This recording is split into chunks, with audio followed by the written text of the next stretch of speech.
अस्सलामुअलैकुम दोस्तों, एक बार फिर से आपका खैर मकदम है हमारे यूट्यूब चैनल AIM की आवाज़ में। मैं आसिफ आपकी खिदमत में एक बार फिर से। दोस्तों, सोशल मीडिया पर एक फ़ोटो बहुत ज़्यादा वायरल हुई जिसको लगभग 4.5 करोड़ लोगों ने अपनी स्टोरी पर लगाया है।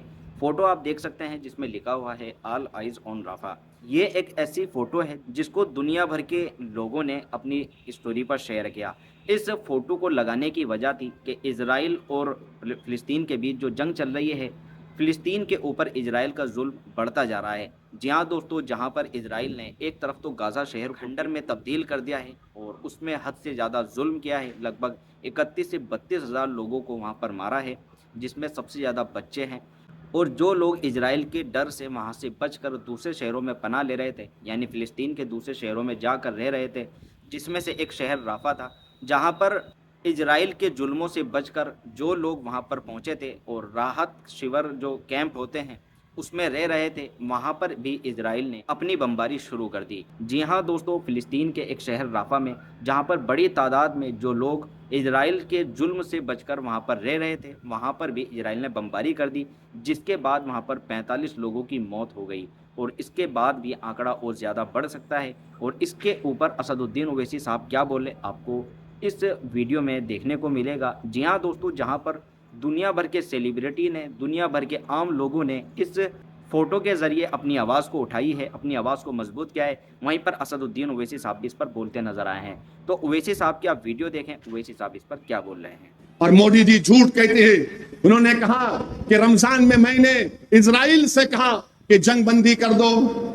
नरेंद्र मोदी, इतना तो झूठ मत बोलो, झूठ बोले काला कौवा काटे। अब बताइए कि इजराइल बमबारी अपनी जारी रख रहा है। आज राखल राफा में 45 लोग मारे गए रेफ्यूजी कैंप में। भारत क्यों नहीं कहता मोदी तुम बोलो ना, नेतन्याहू से कहो कि जंग बंदी करो। मगर भारत से आज से चंद दिन पहले स्पेन में कश्ती को रोक लिया गया जिसमें 27 टन हथियार था, असला था, एक्सप्लोजिव थे, जो भारत से जा रहा था इजराइल को। और मोदी झूठ बोलते हैं कि मैंने कहा इजराइल को कि रमजान में बमबारी मत करो। नरेंद्र मोदी, भारत ही वो पहला देश था जिसने फलस्तीनियों को माना था। गांधी ने कहा था ये मुल्क, ये जमीन अरबों की है, यहां पर यहूदियों को नहीं रहना चाहिए। मगर आज आपके जबान से उन मासूम फलस्तीनियों के बारे में तो अल्फाज नहीं निकलते। देश के प्रधानमंत्री एक लंबी झूठ बोल दिए। मेरे अजीज दोस्तों और बुजुर्गों, आज आप देखिए इस देश की फॉरेन पॉलिसी क्या है। नेपाल है, छोटा सा मुल्क है, आज नेपाल भारत को आंख दिखा रहा है। नेपाल अपने करेंसी के नोट पर उन इलाकों को, भारत के इलाकों को कह रहा है कि ये नेपाल का इलाका है। बोलो नरेंद्र मोदी, कुछ तो बोलो। नहीं बोलेंगे। नरेंद्र मोदी बोलेंगे मुजरा हो रहा है, मुजरा। नहीं मेरे भाई, क्या ये महिलाओं का अपमान नहीं है, उनकी बेइज्जती नहीं है? मुजरा हो रहा है। नरेंद्र मोदी, देश की 50% आबादी महिलाओं पर है, आप उनका मजाक उड़ा रहे।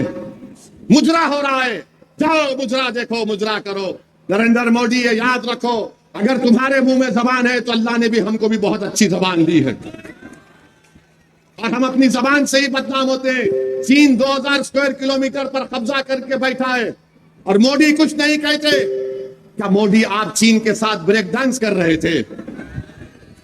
गौ रक्षक मारते हैं, अखलाक को, पीनू खान को धर्म संसद से गालियां दी जाती है, तो क्या आप उनसे भांगड़ा कर रहे थे? ये वजीर आजम की जबान है, ये इनकी नफरत है। इसीलिए मैं आपसे अपील कर रहा हूं कि आपको बड़ी एहतियात के साथ अपने वोट का इस्तेमाल करना है। हाँ, कोई आकर कहेगा मेरे आज की इस तकरीर के बाद कि पीडीएम को अगर वोट देंगे तो तुम्हारा वोट गड्ढे में डालने के बराबर है, खड्डे में डालने के बराबर है। मैं, हमारे अख्तरुल ईमान जो बिहार प्रदेश के हमारे सदर हैं, उन्होंने एक मिसाल दी कि जब रामविलास पासवान के हक में दलितों ने वोट दिया तो किसी एक बड़े नेता ने जाकर उन दलितों से कहा कि तुम्हारा वोट खड्डे में पड़ रहा है, गड्ढे में पड़ रहा है। तो उस दलित ने जवाब दिया कि हाँ सर, हम अपने वोट से उस खड्डे को भर रहे हैं, जब भर जाएगा हम अपनी इमारत को तामीर करेंगे। तो आपको भी अपने वोट का इस्तेमाल करना है।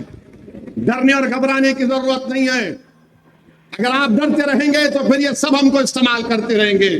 मेरे अजीज दोस्तों और बुजुर्गों, फिर हमारे वजीर आजम कहते हैं कि पूर्वांचल में बड़े बड़े बहादुर लोग गुजरे, सिर्फ मंगल पांडे का जिक्र करते हैं।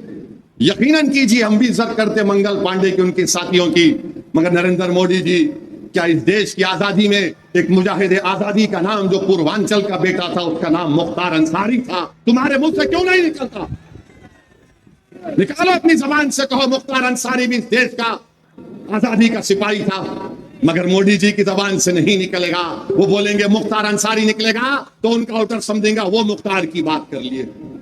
मेरे अजीज दोस्तों और बुजुर्गों, जो जो लोगों को, जिन जिन हजरात की जानें चली गई है, वो शहीद है। मैं अल्लाह से दुआ करता हूं कि अल्लाह उनकी मग़फ़िरत फरमाए।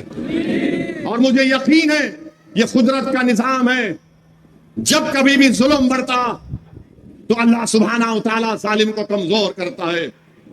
किसी शायर ने अच्छा कहा था, उस शेर का अगर मुझे सही कह रहा हूं, कि चीर कर अंधेरे को चीर कर नूर आएगा, अगर तुम हो फिरौन तो मूसा भी आएगा इंशाअल्लाह।